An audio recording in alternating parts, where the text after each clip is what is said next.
important communication between parents, teachers, and students is. And I was wondering if you could help me better understand the significance of parent-teacher conferences. I'd love to hear your insights on why these conferences are so important for student success. So our first question, Mom, is what is the purpose of parent-teacher conference? Okay, good afternoon. For me as a teacher, parent-teacher conference is for parents about the performance of their students at school, and it is very important to strengthen the relationship between the parent and the teacher. For in that case, teacher and parent can talk more about the students, the behavior at home and the behavior at school. So the second question is, what should teachers do to set up a parent-teacher conference? Are there any steps they should take to prepare? Actually, a parent-teacher conference is a scheduled activity for the school. We have a regular parent-teacher conference that is done every quarter, but a parent-teacher conference could also be made inclusive in the case that we have behavior problems with the students, so we can call up parent for a parent-teacher conference at school. Can parent-teacher conference help address issues related to student behavior or emotional well-being? Okay, absolutely yes. A parent-teacher conference will do a great help to address students' issues about behavior or emotional well-being. And thus, student, teacher, and parent will agree some, shall we say, some circumstances or some activities that they should do to address the problem. How early in the school year should teachers request a conference? And is it possible to have one at any time if concerns arise? A parent-teacher conference is done actually at the very first week of the school year. That's the first parent-teacher conference schedule. The time, just a meet and greet to the parents, as well as that's the start of the school year in which the students the parents will tell the teacher what are the behaviors of their students or their children. In your experience, how can this conference help strengthen the relationship between teachers and parents? How can this help strengthen the relationship between teacher and parents?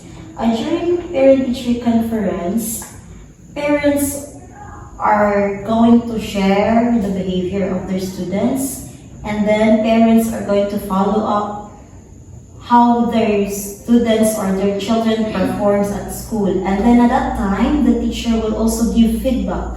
So in that case, both of them, or both teacher and the parent, will know how to deal with the students. So in that case, the relationship between the teacher and the parents will be strengthened. How do you think parent-teacher conferences impact the relationship between teachers, parents, and students? I think the impact there is just to strengthen up the relationship between the parent, teacher, and the student, for the students to have a better performance in school, because parents, they can already assess in which part are they going to help their student or their children, as well as the teacher will know how to deal with our students. How do you approach parent-teacher conference for students who might not be performing well in class? How can these meetings help address specific concerns? Okay, with regards to students who are not performing well in class, in that case, we are going to conduct an inclusive parent-teacher conference. Why is it inclusive? Because first, we are going to protect the emotional health of the student, in which they may be bullied if the other students will know about their performance. So we need to have a heart-to-heart talk with the parents for us to betterly have the solution to to make the students. Teacher conference for students who might not be performing well in class. How can these meetings help address specific concerns? Okay, in this case, for the students who are not performing well in class, we're going to bring up an inclusive teacher conference. In that case, we can have a more focus, a heart-to-heart talk with the parent and the student, and we can agree to have to what kind of solution are going to do that will be in favor to the student and fair to the teacher as well. Can you share any tips on how teachers can follow with their parents after the conference to stay involved in their child's progress? Okay, just one thing, just a constant communication with the parents, and it will be a great help.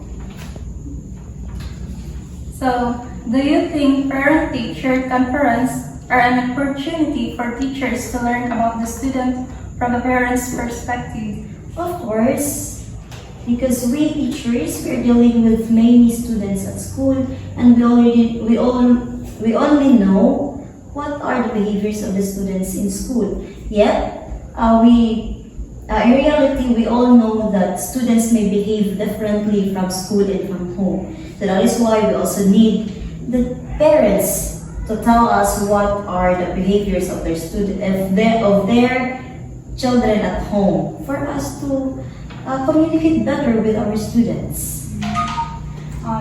Thank you so much, ma'am, for sharing your insights. We really appreciate you taking the time to answer our questions. I'll be sure to share this information with my parents and encourage them to be more involved. Thank you again for your guidance. You're welcome.